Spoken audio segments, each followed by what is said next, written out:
Many people have compared the student-athlete relationship with college and the NCAA to that of a plantation mentality. That may sound shocking, especially in this day and age, but there are definitely similarities. Personally, I think the more accurate term would be indentured servitude. When a university wines and dines a potential student-athlete, they do not tell you how disproportionate the arrangement will be, or that sometimes it will be hard for you to get by on what they offer you. I myself was a student athlete at a major university in this country and received a full ride. I learned that not all glitter is gold. If you are now, or if you were a student athlete, then I think you probably understand what I'm about to talk about. Some of you may know a friend, or even a son or a daughter who's working hard at the sport they love to attain a scholarship, and this will directly affect them. Others of you may just want to see some fairness, that someone doesn't take advantage of another person. Regardless of your background or where you stand on this issue, it is my hope that after hearing the evidence that I have presented, we can all be in agreement that student athletes should be paid to play on top of their scholarship. I can stand and present case after case to support this proposal. I will focus on two areas in need, and then whether or not this is even a viable suggestion. Let's start with the lesser need, but still very relevant and extremely important issue: living expenses. A full ride scholarship does not cover everything. Have you ever wondered why so many cases of players being paid under the table, or why some athletes get caught selling their personal paraphernalia? Well, I assure you, it's probably not that they are money hungry, but more so that they're just hungry. A full scholarship covers tuition, books, housing, and a meal plan. And to most teenagers, that might sound like that's everything. But what about your phone bill? What about your gas for your car, or the maintenance, if you're even lucky to have a car? What about your apartment food?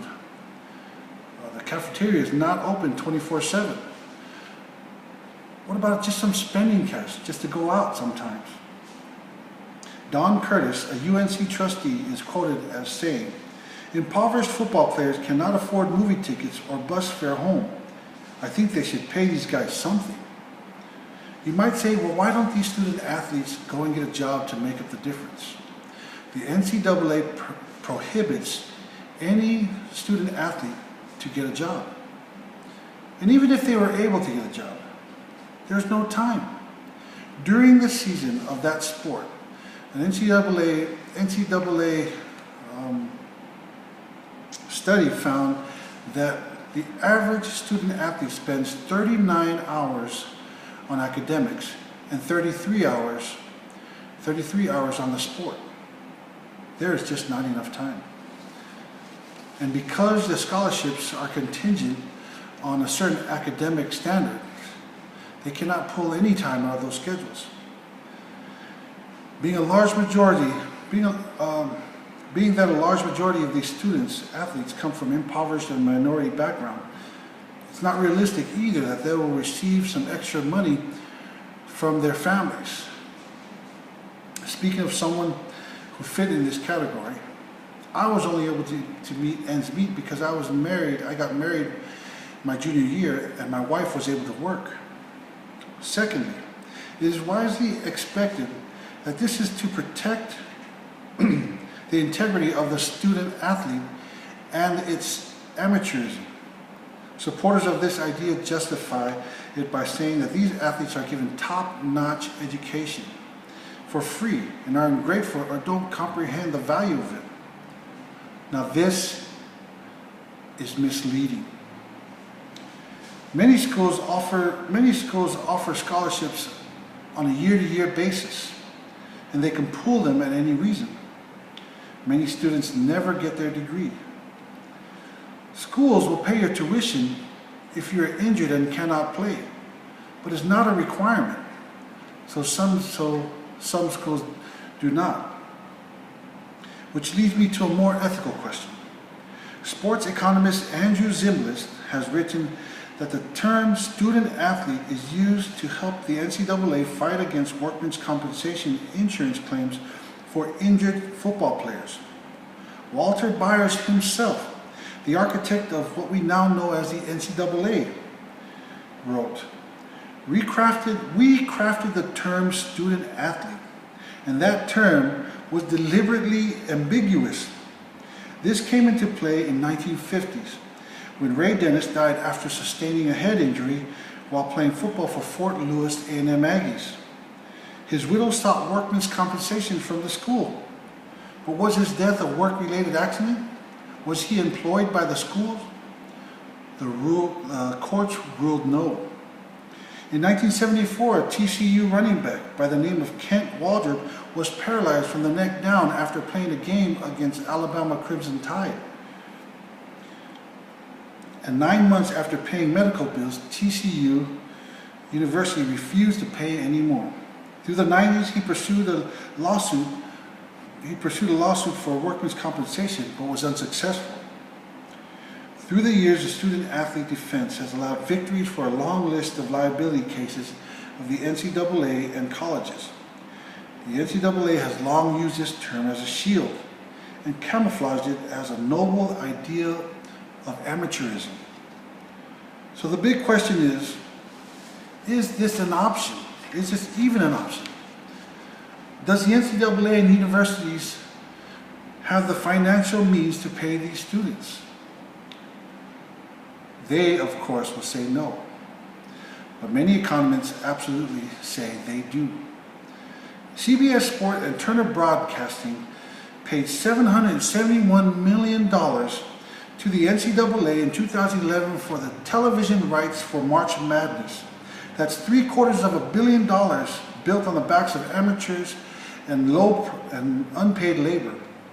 In 2010, the SEC conference alone became the first to break the $1 billion ceiling in athletic receipts, and the Big Ten following close by with $905 million.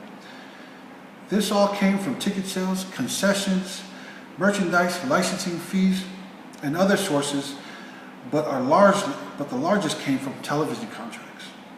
According to research by Charles Klottfelter, an economist at Duke, the average salary of a head coach, now more than $2 million, has grown 750% since 1984.